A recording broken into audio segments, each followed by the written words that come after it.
Okay, so we've been looking at poetry and different poems and some of the traits and elements of poetry. We're going to watch a little video just to kind of review some of the things. There might be some new things in it as well. So,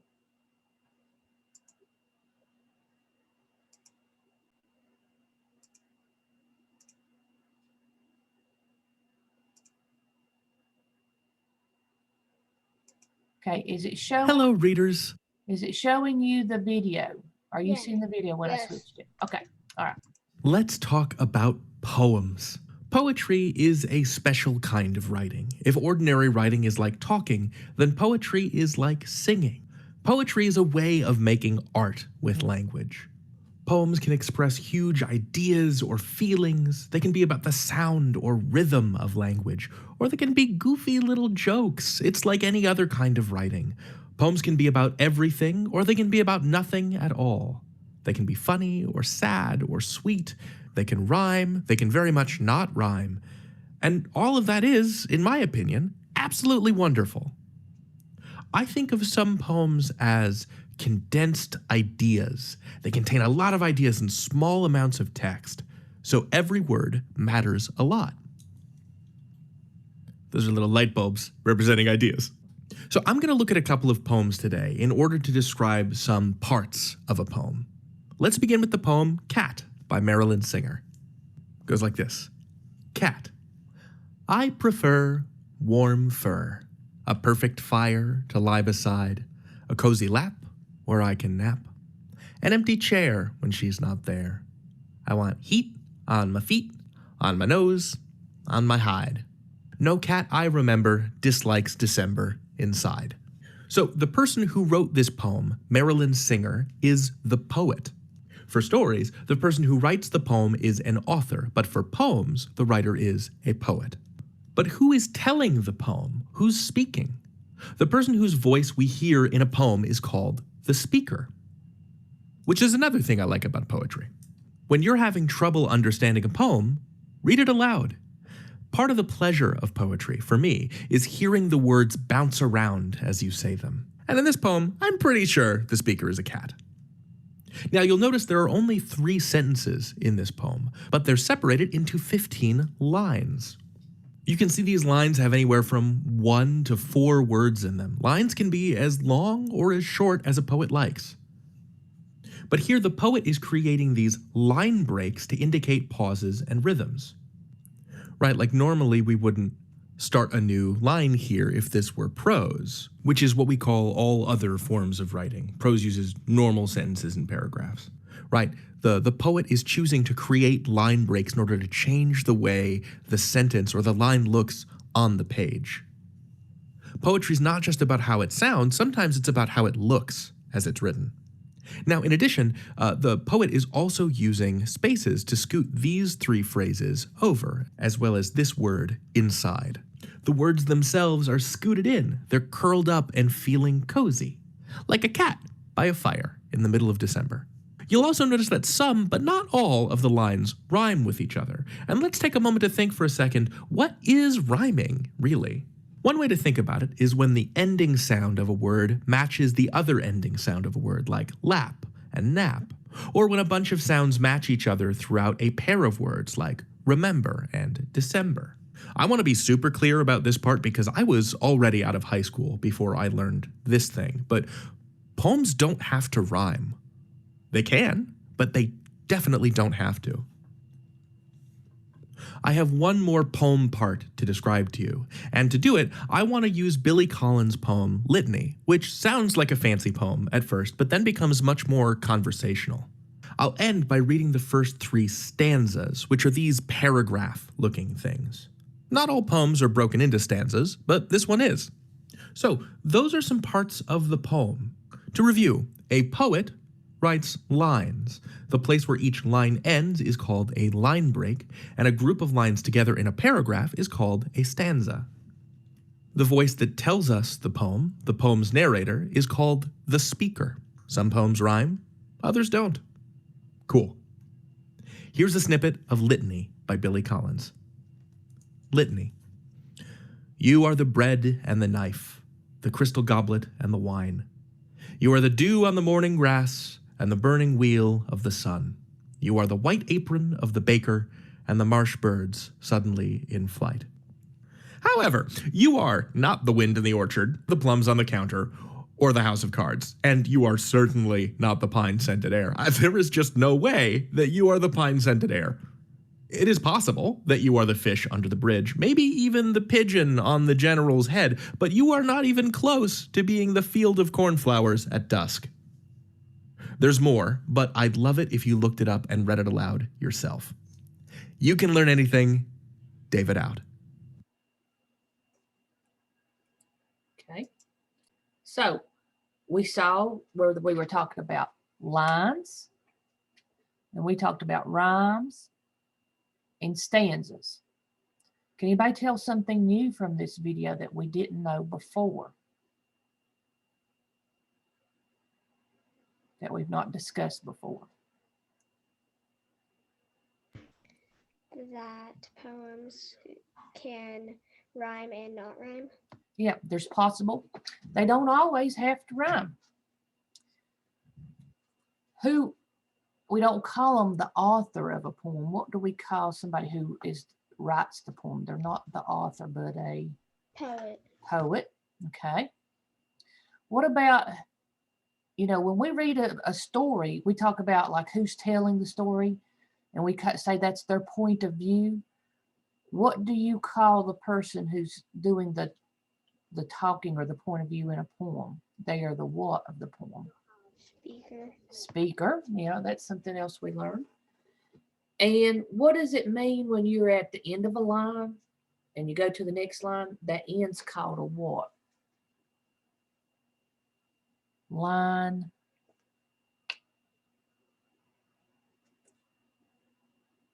Line break. Line break, yes. So a line break just means it's going to a new line. Okay. I think that's my. Is there anything else I didn't add? I should have wrote them down. I didn't write them down. Okay. Now, this kind of goes with what other stories are.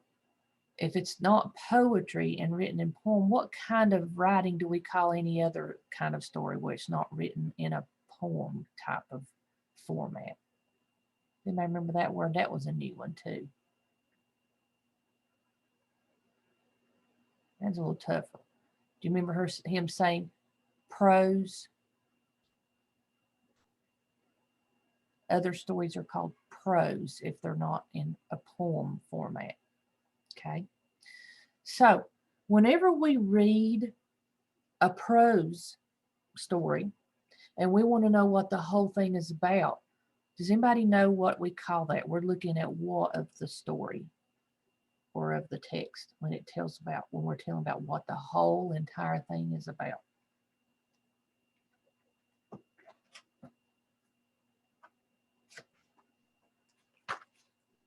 This is a review because I talked with Miss Baldwin. I know you've probably done it in other grades as well. In prose, when you're talking about what the whole thing is about, you're talking about the main idea. There you go, main idea. Now, with poetry, it's not called the main idea. It's what the whole thing is about. And a lot of times with poetry, it means for you to get a feeling or something from that. And poetry doesn't have what you call a main idea. They have a theme. And a lot of times theme means that you should get a feeling from that. Okay? But main idea and theme are pretty much the same thing. Okay? But with theme, you should somehow get a feeling from it. Like the speaker may have a feeling and they want you to feel it as well. A lot of times with prose, like if we were reading about Dr. Seuss's life, it would be written in prose and we would just get like facts about him. But with poetry, if somebody wrote a poem about Dr. Seuss, they'd probably be telling you how he makes them feel when they read his books. And if they're talking about their feelings, they want you to have some kind of feeling. You might agree or disagree with them, but you should come out with having a feeling or an opinion of how you feel about things with poetry. Okay, so I'm going to share screen again.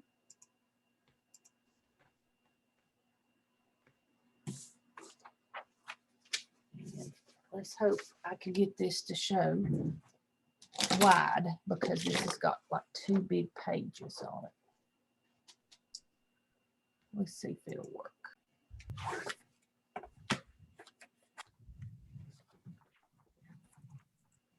So we have one page that has theme and one page that has main idea. Okay. Main idea is what the story is mostly about, what happens in a story, or facts about something. And it's usually with prose. Theme is what we see a lot of times with poetry. And it has a message, a lesson, or a moral of a story. A lot of times we did find out that poems can be written and have a story to them, because all those that we've read so far in class, like Ollie's Escape and Bubblegum, those were all telling a short story, but it made you have a feeling or something learned. It could be by the character or for you to use in life. Okay, so I'm going to give examples, and you need to think, is this a main idea about a story, or is this something about how you should feel, or a lesson that should be learned from it? Okay, so the first one is, the boys never expected to get caught stealing chips, but the security camera recorded it all. Is that telling what the story's mostly about, or a lesson?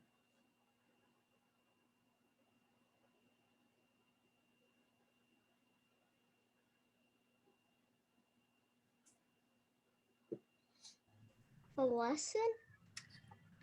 Okay, this is kind of tough. It's telling about what they did, but in the story, if this had told about what lesson they learned, then it would probably be there. But is it telling them what lesson they learned? No. It's just telling the facts, isn't it? It's just telling what happened. But if it added something else to it to tell about the lesson they learned, then it would probably be this. But this one is just telling the facts of what happened. Okay. How about, sometimes in life we have to be patient for the things we want. Good things take time. Theme.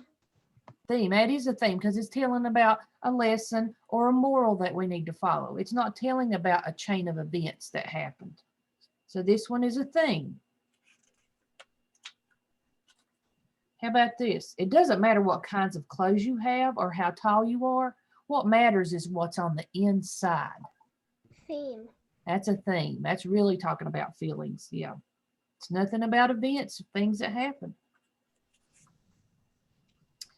It takes courage to face difficult situations. Theme.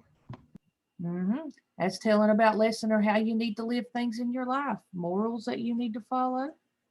Okay. How about this one? Jana practiced every night for the spelling bee. Her hard work paid off when she received first place. Main idea. Yeah, this is a group of events that happen. It's telling a little short story, isn't it? So that would be main idea. Justin, I think you can relate to this one. I'm going to change it. I'm going to say Justin's baby sisters are always loud and slobbery. Justin has to help take care of them. Because he's got twin baby sisters. Are they loud and slobbery a lot, Justin? Yeah. Yeah. So is this a main idea or is it a theme? Main idea. Yeah, it's telling a story. I changed it a little bit, but it's still the same idea of it. Okay. Even if someone has something you want, you should be happy for what you have. Theme. That's a theme. That's a feeling or a moral or a lesson of how you need to live your life. Yes. Suds and Joey try to be rats. See how rats is in parentheses? That's a multiple meaning word in the way they're describing it here. Suds and Joey try to be rats by being dangerous and disrespectful, but end up wishing they hadn't.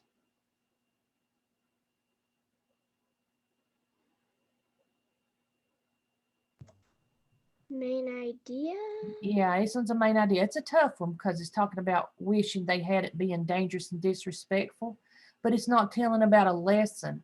It's telling what happened. And in this one, they're not trying to be the animal rats, but just being people who are mean. They say you're a rat if you're being just mean, disrespectful. So there's a multiple meaning of that word rat. Okay. It's okay to be sad or disappointed, but you have to get back up and try again. Theme. That's a theme. That's a thought of how you are to live your life. Okay. Sarah and Tammy taunt girls who don't dress fancy. Do you know what taunt means?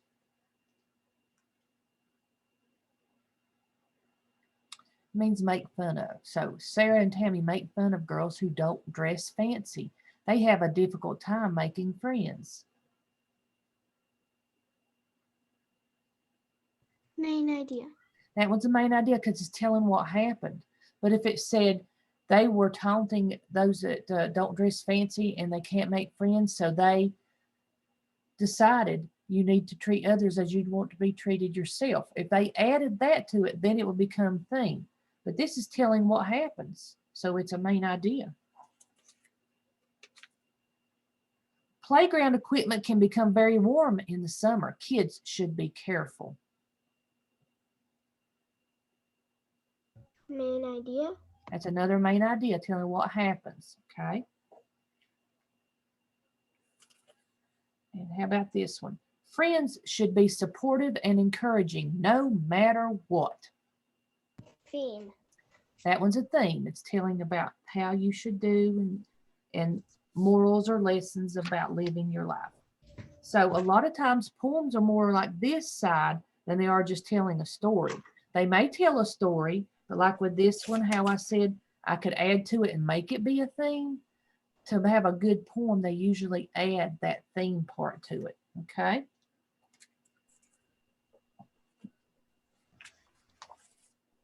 Let's see how we're doing on time. Well, we just have a few of us.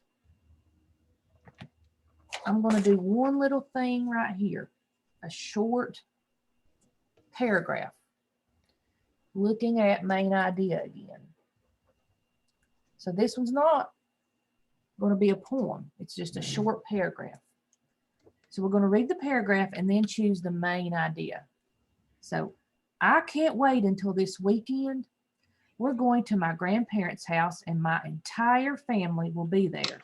I will spend most of my time playing games with my cousins. We always have such a good time together.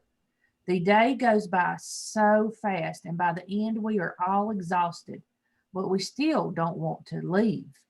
So we got to find out what this whole paragraph is about, the main idea. So we're going to read all of them. We have A, weekends are times to travel. B, the writer enjoys spending time with family. C, the writer's grandparents live far away. Or D, the writer is sad to leave her cousins. What is the whole entire one about? Writers. Wait.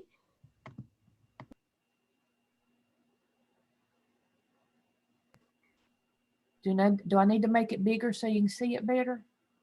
Yeah.